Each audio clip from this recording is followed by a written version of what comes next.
abrirem a palavra de Deus em 1 Tessalonicenses, capítulo 4. Primeira carta de Paulo aos Tessalonicenses, capítulo 4. A nossa leitura será do versículo 13 ao 18.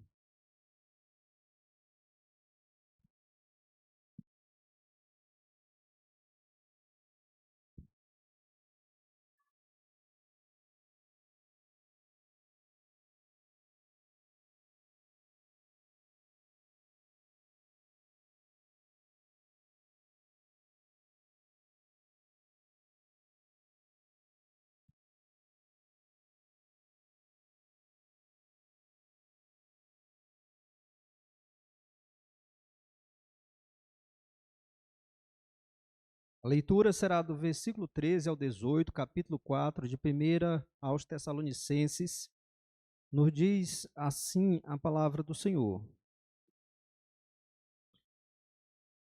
Não queremos, porém, irmãos, que sejais ignorantes com respeito aos que dormem, para não vos entristecerdes, como os demais, que não têm esperança.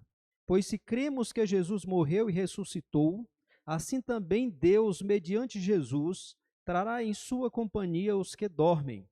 Ora, ainda vos declaramos por palavra do Senhor isto: nós, os vivos, os que ficarmos até a vinda do Senhor, de modo algum precederemos os que dormem, porquanto o Senhor mesmo, dada a sua palavra de ordem, ouvida a voz do arcanjo e ressoada a trombeta de Deus, descerá dos céus, e os mortos em Cristo ressuscitarão primeiro.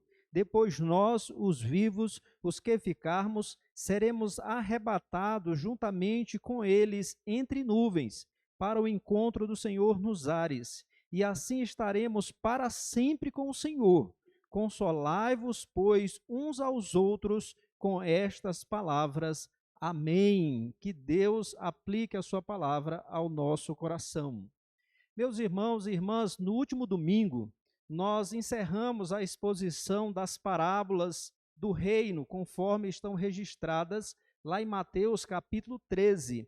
E naquela ocasião, nós falamos, que foi a última parábola, sobre a parábola da rede, através da qual nós aprendemos que na consumação, ou seja, lá no fim, no último dia, quando o Senhor Jesus Cristo voltar gloriosamente, ele vem na companhia dos seus anjos, e estes vão separar os ímpios, os que não creram, aqueles que não abraçaram o evangelho de Cristo, vão separar estes dentre aqueles que creram, e estes ímpios serão lançados na fornalha de fogo, isto é, no inferno, no lago de fogo, e sofrerão para todo sempre.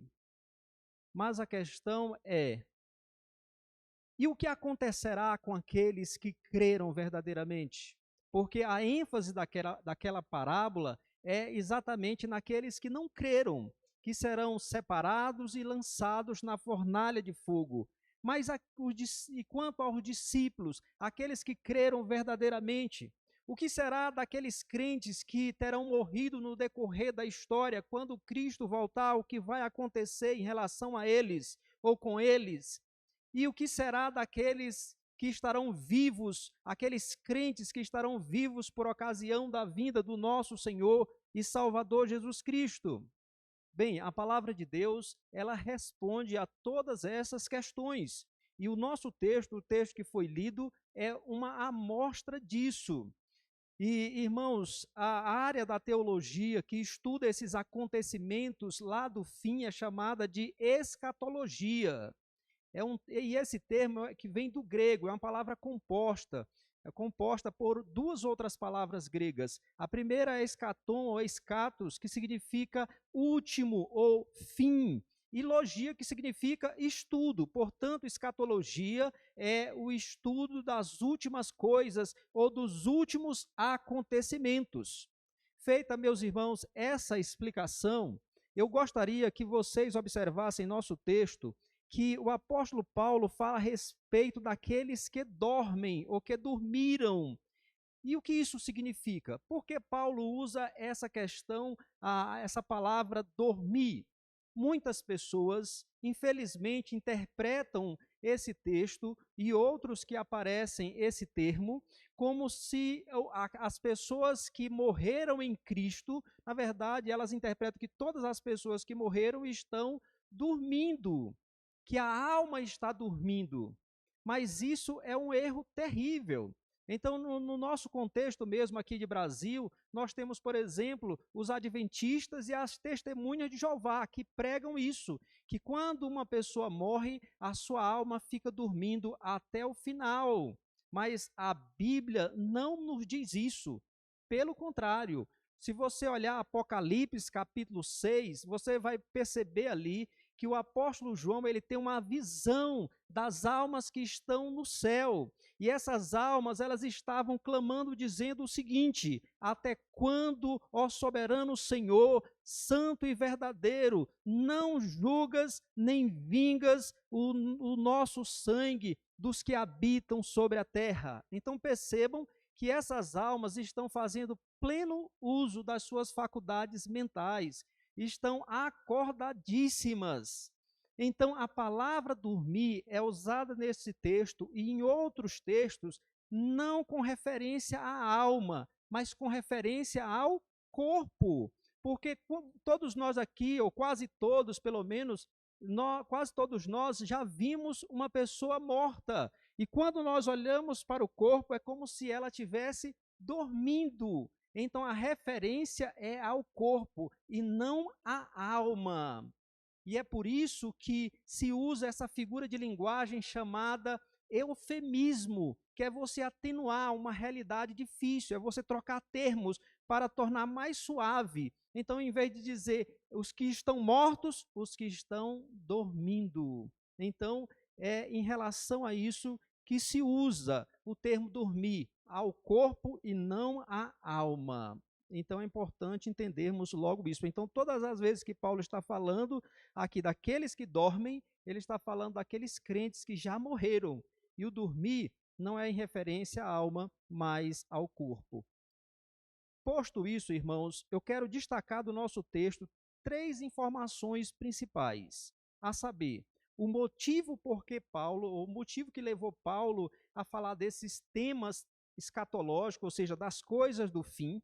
Em segundo lugar, os eventos que o apóstolo Paulo menciona a respeito do fim, ou os eventos escatológicos que ele vai relacionar aqui a respeito das últimas coisas. E, por fim, a aplicação que o apóstolo Paulo faz desses eventos escatológicos. Então, vamos destacar essas 3 coisas. Primeiro, o motivo que levou Paulo a abordar esses temas escatológicos. Isso está no verso 13, que ele diz: não queremos, porém, irmãos, que sejais ignorantes com respeito aos que dormem, para não vos entristecerdes como os demais que não têm esperança. Então, o apóstolo Paulo, ele não queria que aqueles irmãos tessalonicenses porque moram na cidade de Tessalônica, ele não queria que esses irmãos eles fossem ignorantes, ou seja, eles não tivessem o conhecimento acerca daqueles crentes que já tinham morrido, o que aconteceria com eles, para que eles não se entristecessem, como acontece com aqueles que não são crentes em Cristo Jesus, aqueles que não têm a palavra de Deus, aqueles que não creem no Evangelho de Cristo. Ele não queria que essas pessoas, que esses crentes, ficassem tristes em relação àqueles que haviam morrido. E provavelmente, meus irmãos, o que estava acontecendo ali em Tessalônica era mais ou menos o seguinte: esses irmãos estavam pensando mais ou menos dessa forma.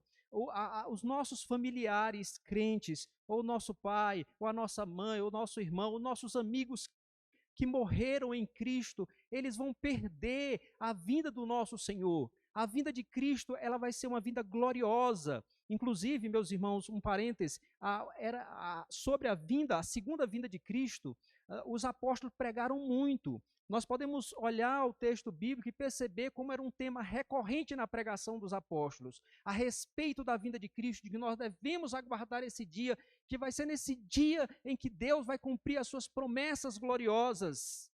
E então esses irmãos estavam preocupados, pensando que os nossos parentes, os nossos familiares que morreram, eles vão perder esse dia glorioso, eles vão perder essa festa quando Cristo voltar. Que triste! E nós, se nós morrermos antes da vinda de Cristo, nós também vamos perder esse dia glorioso.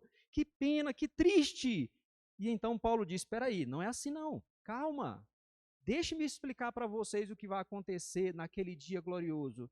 Deixe-me deixar claro para que vocês não se entristeçam, para que vocês não sejam como os descrentes, tristes por não terem esperança. E aí, irmãos, nós percebemos o seguinte, que a ignorância, ouçam isso com atenção, a ignorância acerca da escatologia bíblica, ou seja, acerca daquilo que a Bíblia diz acerca do futuro, a falta de conhecimento disso pode gerar tristeza e desesperança. Era isso que estava acontecendo entre os tessalonicenses. Isso não era só em relação aos tessalonicenses. Se você olhar para o Antigo Testamento, Deus vai dizer através do profeta Oséias: o meu povo sofre por falta de conhecimento. Então, meus irmãos, nós precisamos estudar a palavra de Deus, porque aquilo que Deus decretou, aquilo que Deus queria que nós soubéssemos acerca do seu plano todo abrangente e eterno, Ele nos revelou na sua palavra. E é exatamente através da leitura, do estudo da palavra, que nós podemos compreender as Escrituras, compreender aquilo que Deus revelou para nós, a fim de que nós não sejamos como aqueles que não têm esperança. Então, meus queridos, precisamos ir à palavra. Se você quer saber coisas do futuro, não vá a cartomante ou coisa do gênero. Se você quer saber com segurança aquilo que vai acontecer no futuro, venha para a palavra. Porque o Senhor Deus não nos revela tudo, mas revela tudo de que precisamos saber para vivermos com fé, com esperança e com alegria nesse mundo, até que o Senhor Jesus volte. Então vá para as Escrituras. A segunda informação, meus irmãos, que quero destacar aqui do nosso texto, são os eventos escatológicos mencionados por Paulo. Isso nós vemos do verso 14 até o verso 17. Vamos olhar para esses eventos e perceber a ordem na qual eles vão acontecer. Primeiramente, nós podemos ver que na segunda vinda do Senhor Jesus Cristo, quando ele vier em sua majestade real, em sua glória celestial, trará em sua companhia os seus discípulos que tiverem morrido no decorrer da história. Veja o verso 14 comigo. Pois se cremos que Cristo morreu e ressuscitou, assim também Deus, mediante Jesus, trará em sua companhia os que dormem, os que já morreram. Então está nos dizendo que quando Cristo vier gloriosamente na sua segunda vinda, ele vai trazer na sua companhia, ou seja, junto com ele, todos aqueles crentes que morreram no decorrer da história. Como assim? Para entender melhor, irmãos, nós precisamos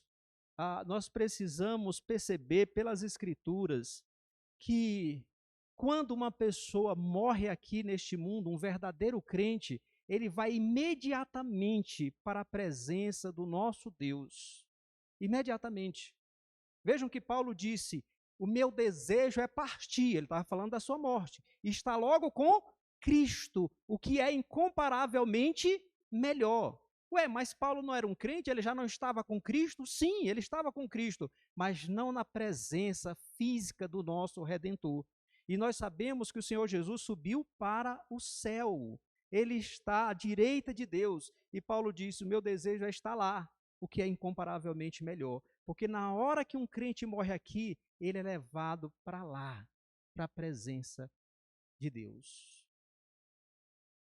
E vejam, meus irmãos, e na hora da morte, a alma do verdadeiro crente, ela é purificada de toda a presença do pecado.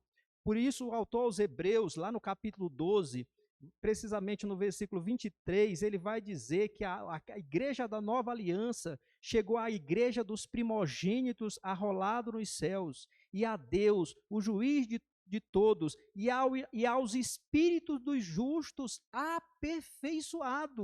aperfeiçoados, porque na hora da morte a nossa alma é purificada para estar na presença do Deus Santíssimo.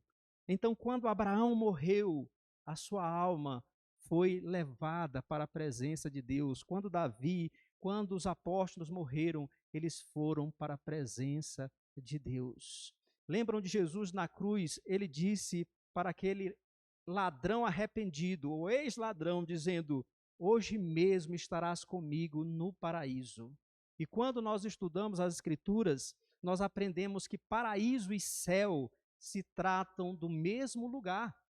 Se você ler 2 aos Coríntios, capítulo 12, quando o apóstolo Paulo está falando da sua experiência, que ele foi arrebatado até o terceiro céu, ele vai mostrar que paraíso e terceiro céu são a mesma coisa. Ele diz assim: conheço um homem em Cristo que há 14 anos foi arrebatado até ao terceiro céu. E sei que tal homem foi arrebatado ao paraíso e ouviu palavras inefáveis, às quais não é lícito ao homem referir-se. Então vejam que paraíso e céu são a mesma realidade aqui, conforme o apóstolo Paulo nos mostra nesse texto.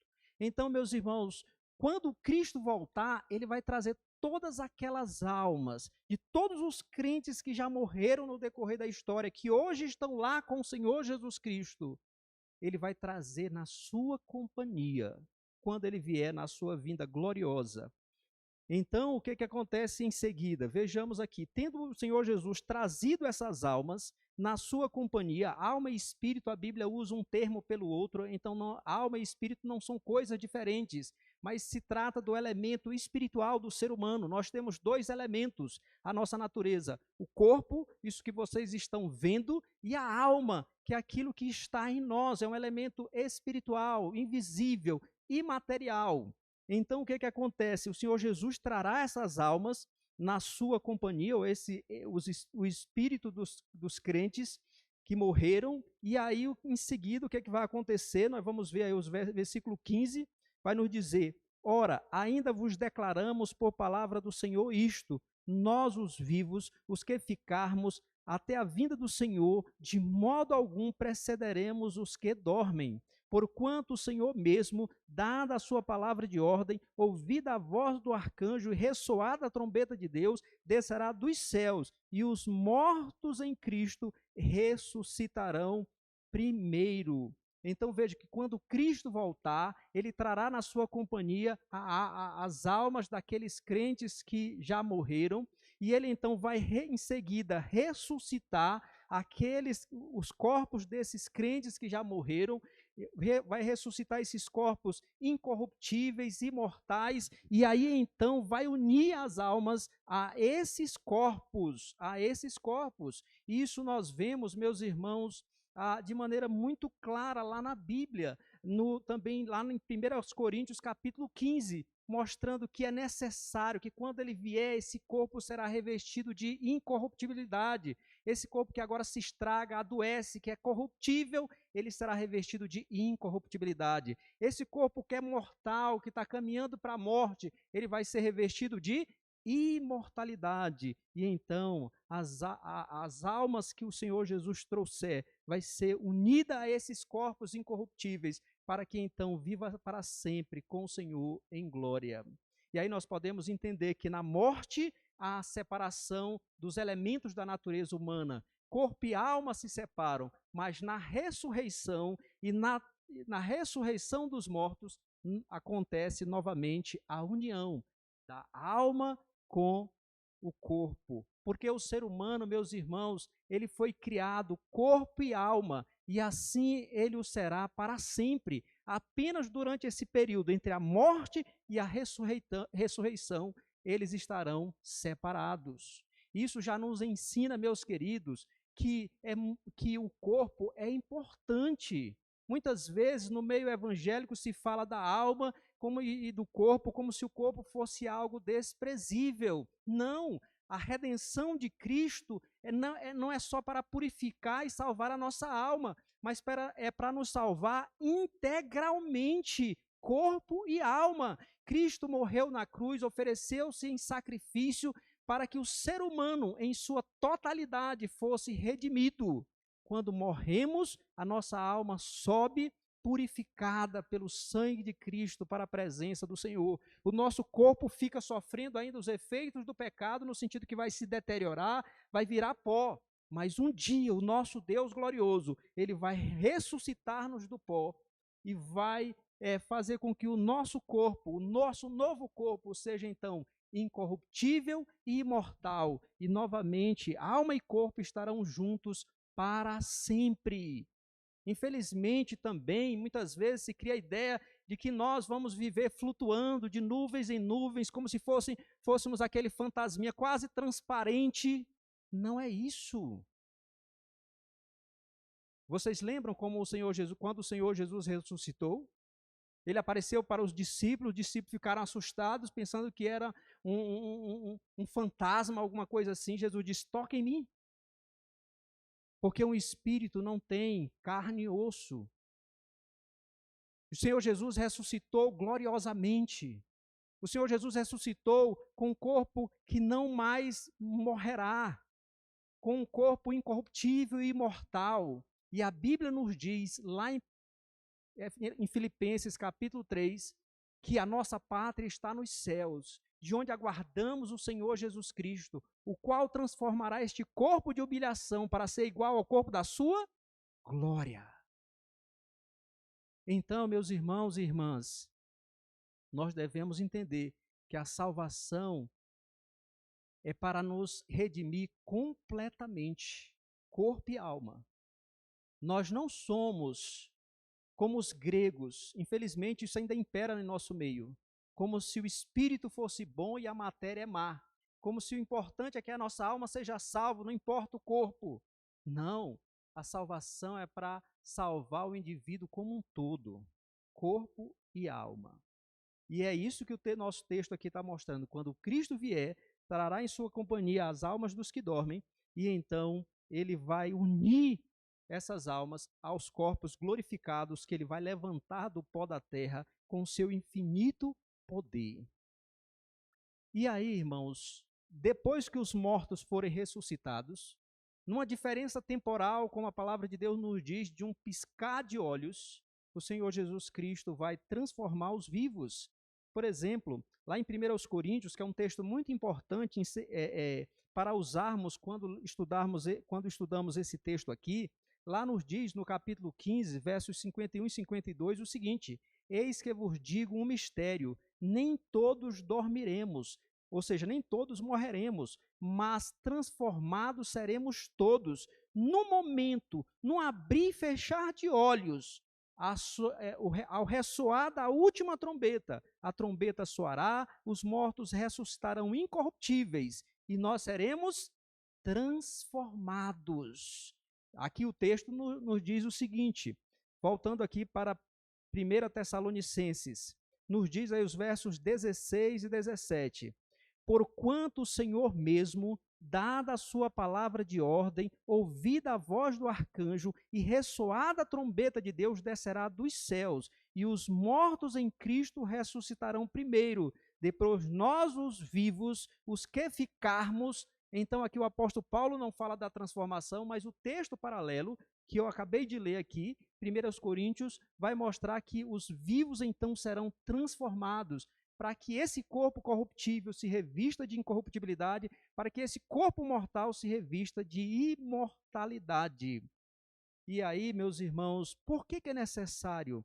Porque como esse corpo está aqui, ele não pode herdar a vida eterna, no sentido de viver para sempre. É preciso que mude as propriedades desse corpo, assim como o corpo de Cristo. o Senhor Jesus morreu na cruz do Calvário para a nossa redenção, o seu corpo foi colocado lá no túmulo, mas quando ele foi ressuscitado, a Bíblia inclusive diz que ele é as primícias dos que dormem, porque nenhuma outra ressurreição na Bíblia se compara à ressurreição de Cristo, porque os outros que ressuscitaram, eles simplesmente voltaram à sua condição anterior, ao seu corpo corruptível e mortal, e eles voltaram então a morrer. Mas quando Jesus ressuscita dos mortos, quebrando os grilhões da morte pelo seu eterno poder, ele ressuscita gloriosamente para não mais morrer. E assim, ele vai ressuscitar todo aquele que nele crê, para que então nós possamos viver para sempre com o Senhor, com um novo corpo, sem a presença e os efeitos do pecado. Um corpo incorruptível e imortal. Espero que um corpo muito lindo, né? Eu altão, né? Então um corpo bonito. Viveremos para sempre com o Senhor em glória. Então, irmãos, que coisa maravilhosa. Que coisa maravilhosa. Então, o que acontece, meus queridos?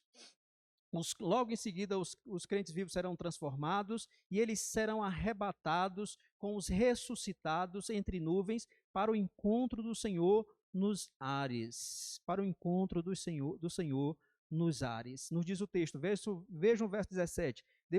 Depois nós, os vivos, os que ficarmos, seremos arrebatados juntamente com eles entre nuvens, ou seja, com os mortos que foram ressuscitados, para o encontro do Senhor nos ares, e assim estaremos para sempre com o Senhor em glória. A palavra arrebatados aqui. Esse texto aqui, irmãos, infelizmente, ele é usado para disseminar uma teologia que não corresponde às Escrituras. Muitas pessoas usam esse versículo 17 para ensinar o seguinte, que antes de Cristo vir gloriosamente, ele vem de maneira secreta. E aí aqueles que são crentes, eles serão arrebatados. Eu acredito que todos vocês já ouviram falar disso. Serão arrebatados e então levados para o céu, e aí as coisas continuam acontecendo aqui na terra. Então a ideia é a seguinte: quando Cristo vier secretamente, então os crentes serão arrebatados. Então eu estou dirigindo ali no meu carro, de repente eu sumo um acidente. O piloto do avião é crente, está conduzindo, e de repente ele some, o que aconteceu? Ele foi arrebatado. E aí vai ser um desastre mundial, porque os crentes vão sumir do mundo. E aí Cristo vai voltar gloriosamente só muito tempo depois. Meus irmãos, isso não existe. Isso foi disseminado aqui no Brasil, especialmente por aquela Bíblia de estudo chamada Bíblia Scofield, que traz a visão chamada de dispensacionalismo. Também foi muito disseminado por uma série de livros intitulados Deixados para Trás. Inclusive produziram um filme muito famoso também com esse mesmo título. Meus irmãos, vocês podem até assistir aquele filme, mas saibam, a maioria do que acontece ali não é bíblico. Podem até ler o livro, eu até aconselho vocês não perderem tempo, mas se lerem esses livros, saibam, muito do que é dito ali não vai acontecer assim, porque o que a Bíblia mostra é uma única vinda. O Senhor Jesus veio uma única vez, de maneira visível, de maneira gloriosa, para a salvação dos seus e para a condenação daqueles que não creram. Eu quero apresentar, meus irmãos, alguns textos bíblicos para que os irmãos vejam isso. Eu queria que vocês acompanhassem comigo Atos capítulo 1, abram aí, por favor, em Atos capítulo 1. Porque aqui os anjos vão dizer que assim como Cristo ele subiu aos céus, assim ele há de descer na sua segunda vinda.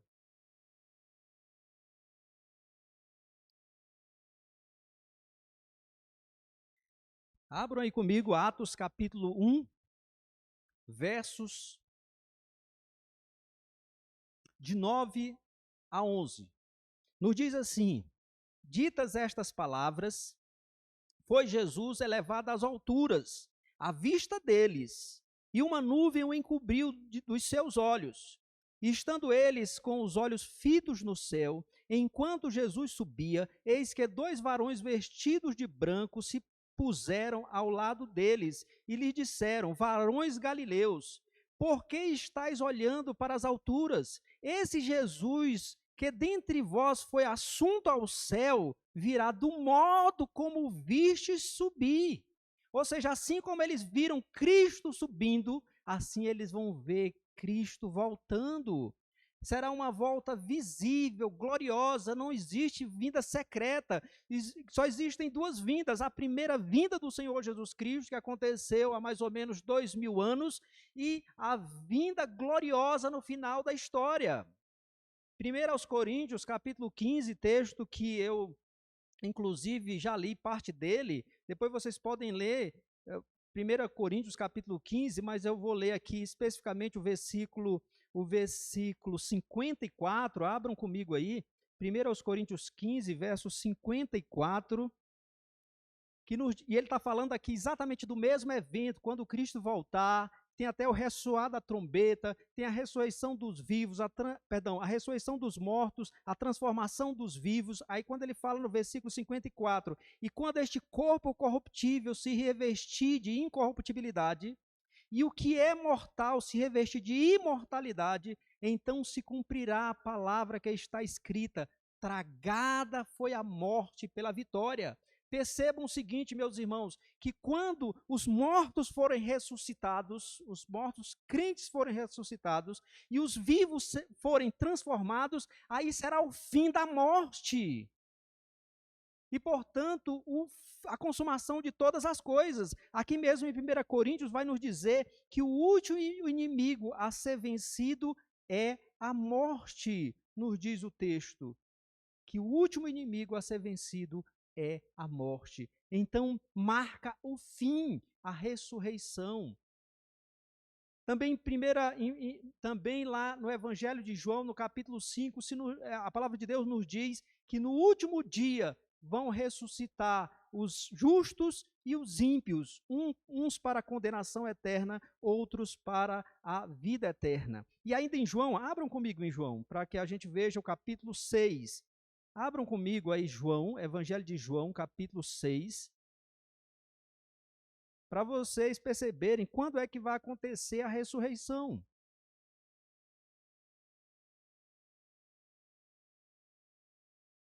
Seis, versos 39 e 40. Evangelho de João, versos 39 e 40. Nos diz assim a palavra de Deus: e a vontade de quem me enviou é esta, que nenhum eu perca de todos os que me deu. Pelo contrário, que eu o ressuscite quando? No último dia. Versículo 40. De fato, a vontade de meu Pai é que todo homem que viu o Filho e nele crê, tenha a vida eterna. E eu o ressuscitarei no último dia. Então, irmãos, não existe esse negócio de uma vinda secreta e os crentes serão tirados da terra e vão embora e a história continua aqui e muito tempo depois, séculos depois, é que Cristo vai voltar gloriosamente. Não. Quando Cristo voltar, ele vai voltar para consumar a história. 1 Tessalonicenses também nos fala sobre isso lá no capítulo 1. 2 Tessalonicenses, capítulo 1, que quando Cristo vier, ele virá para a salvação dos seus, tomando vingança contra todos aqueles que não conhecem a Deus e que não obedecem ao evangelho do nosso Senhor e Salvador Jesus Cristo. Portanto, irmãos, a vinda do Senhor será visível e será gloriosa, gloriosa. E no nosso texto, voltando para Tessalonicenses, capítulo 4, nós temos uma evidência disso. Verso 16 nos diz assim: porquanto o Senhor mesmo, dada a sua palavra de ordem, ouvida a voz do arcanjo e ressoada a trombeta de Deus, descerá dos céus, e os mortos em Cristo ressuscitarão primeiro. Então percebam aqui, meus irmãos, que o que vai acontecer aqui, o Rei Jesus, o Rei dos reis e Senhor dos senhores, ele dá a sua palavra de ordem. Ele dando, como vocês já assistiram esses filmes épicos, vamos dizer assim, medievais, em que vai ter aquela guerra e o comandante do exército chama as suas tropas e dá aquela palavra de comando para que eles desçam para a guerra. O Senhor Jesus aqui está agindo como esse rei, como o rei glorioso, o rei dos reis e senhor dos senhores. Ele dá a sua palavra de ordem ao tocar da trombeta e ele vem com os exércitos celestiais, porque ele é o Senhor dos exércitos. E ele vem então para consumar a história. Ele vai ressuscitar os que morreram em Cristo, ele vai transformar os crentes em Cristo que estarão vivos por aquela ocasião e aí consumar a história. Aí você fala, pastor, mas tem aqui ainda a questão do arrebatamento, nós vamos nos encontrar com ele nas nuvens e estaremos para sempre com o Senhor. É verdade, está aqui no nosso texto, verso 17. E aí eu quero chamar a atenção para a palavra encontro. Quero que vocês percebam essa palavra aqui, encontro. Que nós seremos arrebatados, sim, juntamente com aqueles que forem ressuscitados, e nós então encontraremos com o Senhor. Essa palavra encontro é uma palavra técnica no grego. A ideia dela é a seguinte: ela era muito usada em relação à visita de uma pessoa ilustre que iria a alguma cidade. Então, por exemplo, o rei vai a uma determinada cidade. E aí, quando o rei vai chegando próximo da cidade, os cidadãos daquela cidade, ou pelo menos uma comitiva deles, vai até o rei encontrá-lo, dar as boas-vindas, e então vem com ele para a cidade. Esse termo vocês podem estudar nos comentários bíblicos reformados sérios, que vocês vão encontrar exatamente essa informação. Inclusive, na Bíblia, nós temos um exemplo do uso dessa palavra. Se você quiser conferir, está lá em Atos, capítulo 28, versículo 15, que Paulo estava sendo levado preso para a cidade de Roma, em Atos, capítulo 28, você pode ver comigo, Atos 28, versículo 15. O contexto é, Paulo está sendo levado para a cidade de Roma, ele está indo preso por causa da pregação do evangelho, e quando ele chega próximo de algumas pequenas cidades que ficavam ali nas proximidades de Roma, os irmãos tomam conhecimento e vêm se encontrar com Paulo, e a palavra encontro é a mesma usada lá em 1 Tessalonicenses, capítulo 14, verso 17. Então nos diz assim o texto, 28, verso 15. 28, verso 15 diz assim: tendo ali os irmãos ouvido notícias nossas, porque Paulo e Lucas, que foi quem narrou, estava indo também. Então está dizendo assim: tendo ali os irmãos ouvido notícias nossas, vieram ao nosso encontro. A palavra encontro, a palavra grega aqui é a mesma. Até a praça de Ápio e as 3 vendas, vendo-os Paulo e dando por isso graças a Deus, sentiu-se mais animado. Então vejam, eles saem para encontrar o apóstolo Paulo, mas dali eles não vão com Paulo para algum lugar. Então a ideia era essa da palavra. Então essa palavra aqui, meus irmãos, não está dizendo que a gente vai se encontrar com Cristo e daqui nós vamos embora dessa terra e adeus terra. Não, não está dizendo isso. Está dizendo que nós estaremos para sempre com o Senhor. Mas pegando os outros textos bíblicos, porque como nós estudamos aqui na interpretação das Escrituras, nós temos que interpretar um texto à luz de toda a Escritura. E no restante das Escrituras, o que nós vemos é que quando Cristo vem, ele vem para consumar a história. Então, meus queridos, nós vamos nos encontrar com o Senhor, vamos ser arrebatados para nos encontrar com ele, mas imediatamente Cristo vem e então vai consumar todas as coisas. O que significa o juízo final, o que significa novos céus e nova terra. Porque esse mundo como nós o conhecemos, ele será transformado de tal maneira que o universo será chamado de novos céus e nova terra. Porque será completamente transformado para que a nova humanidade, o povo redimido do Senhor, viva com o Senhor em novos céus e nova terra. Então, resumindo aqui, meus irmãos, os acontecimentos do nosso texto. O Senhor Jesus, ele voltará gloriosamente, de maneira visível, na sua majestade, com os seus santos anjos, e também trazendo na sua companhia todos aqueles crentes que terão morrido no decorrer da história. Vem na companhia de Cristo. Então o Rei glorioso, ele vai exatamente ressuscitar os corpos desses crentes, que serão unidos aos seus espíritos. E agora, novamente, corpo e alma, corpo e espírito estarão unidos. Os vivos, por ocasião da vinda de Cristo, serão transformados. Os dois grupos serão unidos e se encontrarão com o Senhor para lhes dar as boas-vindas. E Cristo, então, consumará a história.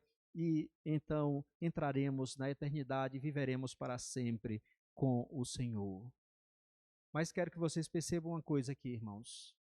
Que o propósito desse texto não é simplesmente informar que vamos nos encontrar com o Senhor, mas é que nós vamos nos encontrar com Ele e jamais seremos apartados dele, porque o versículo termina dizendo, e assim estaremos para sempre com o Senhor. Aleluia! Que bênção, que glória, louvado seja Deus por isso. E aí, irmãos, agora nós vamos para a nossa última informação do texto que quero destacar, que é a aplicação que o apóstolo Paulo faz disso. Isso aqui não é só para tirar curiosidades, mas é para trazer ensinamento prático para a nossa vida. E por isso Paulo faz uma aplicação, versículo 18, observem, que ele diz assim, consolai-vos, pois, uns aos outros com estas palavras. Lembram? Os tessalonicenses estavam tristes, sem esperança, dizendo, os nossos familiares crentes morreram. Eles vão perder o dia glorioso de Cristo. Esse dia maravilhoso, essa festa, eles vão perder. Mas Paulo está dizendo, não, explica para eles o que vai acontecer. E então diz para esses irmãos, agora consolem uns aos outros. Diga uns para os outros, o seu familiar não vai perder, o seu familiar que morreu, a sua mãe, o seu pai, o seu amigo que morreu em Cristo, eles não vão perder, na verdade eles vêm na companhia de Cristo, na verdade eles vão ter prioridade, porque eles vão ressuscitar primeiro, e nós então estaremos com eles e com Cristo para sempre. Então ele está exatamente fazendo isso, consolem uns aos outros com estas palavras. Imaginem, meus irmãos, se o apóstolo Paulo não tivesse explicado isso para esses irmãos, embora crentes, embora servos de Deus, eles estariam tristes e abatidos em relação aos seus familiares. Mas graças a Deus que o apóstolo Paulo explicou.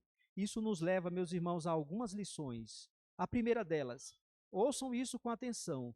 Em muitas ocasiões da nossa vida, sofremos coisas como tristeza, ansiedade e depressão, simplesmente porque não recorremos constantemente à palavra de Deus. Eu não estou dizendo, irmãos, que toda vez que alguém sofre de depressão ou de ansiedade é porque não recorreu à palavra de Deus. Eu não estou dizendo isso.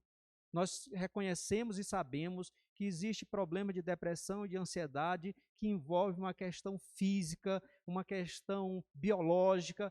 E o que eu estou dizendo é que muitas vezes, não todas, muitas vezes em nossa vida, nós enfrentamos tristeza, ansiedade e até depressão por não recorrermos à palavra do Senhor, por não buscarmos na palavra de Deus o consolo, a orientação e a esperança de que tanto precisamos.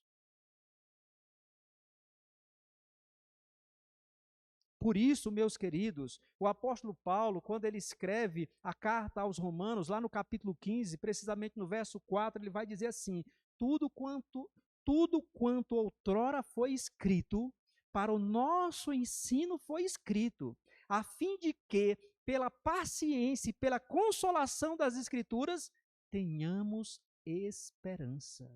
Porque, meus irmãos, não há nada nesse mundo que possa nos trazer mais esperança, mais encorajamento, mais vigor espiritual do que a palavra de Deus, do que o evangelho do nosso Senhor Jesus Cristo, aplicado a nós pelo Espírito Santo de Deus. Mas muitas vezes nós somos negligentes na leitura. da palavra. Muitas vezes nós pregamos a palavra num domingo e só vamos pegar no outro domingo para levar à igreja. Muitas vezes nós não meditamos na palavra, nos benefícios e promessas do Evangelho. E por muitas vezes nós sofremos dessas coisas por não recorrermos à palavra. Como eu disse, se Paulo não tivesse trazido isso para esses irmãos, certamente eles ficariam ali sofrendo em relação aos seus familiares, entes queridos que haviam perdido. Então era importante que eles soubessem a verdade de Deus. Assim para nós, meus irmãos, é fundamental que nós conheçamos a palavra de Deus. Por exemplo, às vezes é muito comum, na verdade é comum, crentes em meio ao sofrimento se perguntar por quê? E até começar a duvidar do amor de Deus, do cuidado de Deus, porque está passando por sofrimento. Mas a Bíblia é tão clara em falar sobre os nossos sofrimentos, que Deus usa os sofrimentos para nos moldar segundo a imagem de Cristo, que Deus usa os sofrimentos para nos preparar para a eternidade, para fortalecer a nossa fé, muitas vezes para quebrar o nosso orgulho, de fato, para nos disciplinar muitas vezes. A Bíblia nos revela isso, e conhecer a Bíblia vai nos ajudar melhor a lidar com os sofrimentos. Portanto, irmãos, se você quer ter um consolo verdadeiro, uma esperança que não falha, não vá aos livros de autoajuda, que estão lotando as prateleiras das livrarias. Não vá a esse tipo de livro. Não vá em busca daqueles pregadores que gostam de massagear o ego dos ouvintes. Mas recorra à palavra infalível e inerrante de Deus, porque é aqui que nós vamos encontrar esperança, porque é aqui que nós vamos encontrar verdadeiro consolo, porque é aqui que o Espírito Santo vai aplicá-la ao nosso coração e nos encher de verdadeira alegria. É aqui. É aqui.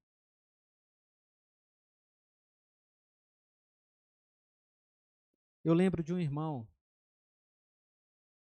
o nome dele era Daniel. Quando eu cheguei à igreja, ele já era um senhor bem de idade. E aí, ele contraiu um câncer que o levou à morte. E várias vezes eu fui visitá-lo. Isso já faz muitos anos. E aí, quando eu chegava na porta, eu já ouvia os gemidos dele lá dentro de casa, porque é um câncer que maltratava mesmo. E aí eu chegava lá e conversava com ele. Ele me disse uma coisa, irmãos, que eu nunca vou esquecer. Ele me disse assim: irmão Renato, nesse tempo eu ainda não era ministro do Evangelho. Ele me disse o seguinte: irmão Renato, quem não devia sofrer era Cristo, o Filho de Deus. Mas ele sofreu por mim, para a minha salvação. Por que eu não posso sofrer? Irmãos, eu nunca esqueci dessas palavras. Foram muito fortes para mim. Porque aquele homem estava dentro de uma rede, gemendo de dores. Ele não disse como eu estou aqui, de boa. Ele dentro de uma rede. E de onde que vinha essa esperança, essa certeza e essa firmeza? Não era algo dele mesmo, irmãos, porque ele era tão pecador quanto nós, mas era o Espírito de Deus aplicando a ele as Escrituras, o Evangelho de Cristo Jesus, que nos traz a verdadeira esperança, que nos traz a verdadeira segurança, a verdadeira firmeza de fé. Então, não vá à autoajuda, a quem quer, quem quer maciar o seu ego, vá às Escrituras, porque é aqui que você encontra o verdadeiro consolo. Mas, irmãos, percebam, é aqui também, é nessa uma mensagem como essa, que você pode levar verdadeiro consolo a crentes que perderam familiares crentes. O que você diz a uma pessoa que acabou de perder o seu pai ou sua mãe, ou um filho? Eu estou falando de pessoa crente que perdeu um familiar crente nessa situação. O que você diz? eu quero encorajar você a dizer mais ou menos o seguinte, com base naquilo que nós ouvimos nessa noite. Eu sei que está doendo, meu irmão. Eu sei que está doendo, minha irmã. Eu sei que deve ser muito difícil, mas eu gostaria que você soubesse de uma coisa. O Evangelho nos diz que ele agora está com o Senhor, porque ele era um servo de Deus. O Evangelho nos diz que ele vai ressuscitar no último dia, vai ressuscitar gloriosamente, e que nós seremos unidos a ele para encontrar com o Senhor nos ares. E então nós estaremos para sempre com o Senhor. Porque esse nosso Senhor, o nosso Redentor, ele disse: eu sou a ressurreição e a vida. Aquele que crê em mim, ainda que morra, viverá. Então, meu irmão, você pode chorar, pode se derramar em lágrimas, isso é normal, é o momento. Mas não se esqueça das promessas gloriosas do Evangelho. Não se esqueça que agora o seu familiar está com o Senhor Jesus no céu. E ele vai ressuscitar. Então são palavras que trazem conforto verdadeiro. Não é algo mentiroso, é algo verdadeiro, porque é a palavra do Senhor. Mas, irmãos, a certeza da ressurreição traz encorajamento não só para aqueles que perderam entes queridos, mas para aqueles nossos irmãos que estão enfermos e caminhando para a morte. Pense, você vai visitar um irmão ou irmã que está com câncer, e é o que você vai dizer, e você sabe da parte do médico que o câncer já se espalhou. Você vai dizer para ele: meu irmão, tenha confiança, você vai levantar-se dessa cama. Você vai dizer isso? E se ele morrer no outro dia? Como é que você vai ficar? Como é que vai ficar os familiares? Você tem certeza que ele vai se levantar no outro dia? Sendo ele, no caso de sendo um crente. O que você vai fazer? Você pode, meus irmãos, você pode dizer para ele: meu irmão ou minha irmã. Isso serve também para nós, irmãos. Pense no caso, nós estamos lá no leito de morte. Nós devemos também pensar aquilo que nós podemos dizer para outros, nós podemos dizer para nós mesmos. Este corpo doente está caminhando para a morte, mas o Senhor Jesus um dia o transformará para ser igual ao corpo da glória dele, para ser um corpo glorioso e você viverá para sempre com o Senhor. O Senhor pode te levantar sim dessa cama se Ele quiser, mas se Ele quiser te levar, saiba, meu irmão, minha irmã, que você estará com o Senhor. A morte não é o fim, é uma porta que se abre para estarmos na presença do Senhor no céu. E quando Ele voltar, você voltará com Ele em glória e ressuscitará para viver para sempre com o Senhor. Então traz consolo, e é o Evangelho que faz isso, meus irmãos. E vejam, meus queridos, ainda quero que vocês observem nesse verso 18, que diz que ele não está falando aqui apenas para pastores, ele está falando para toda a igreja: consolai-vos uns aos outros com estas palavras. Isso significa, meus irmãos, que todos nós, ministros, presbíteros, diáconos e todos aqueles que são crentes, têm a obrigação de conhecer a palavra de Deus, de conhecer o Evangelho de Cristo e de levar consolo para os seus irmãos em Cristo. Não é uma tarefa somente dos ministros e presbíteros, mas é uma tarefa de toda a igreja. Conhecer a palavra, conhecer o Evangelho, e então, meus irmãos, consolarmos, instruirmos uns aos outros, para edificarmos uns aos outros nos caminhos santos e retos do Senhor.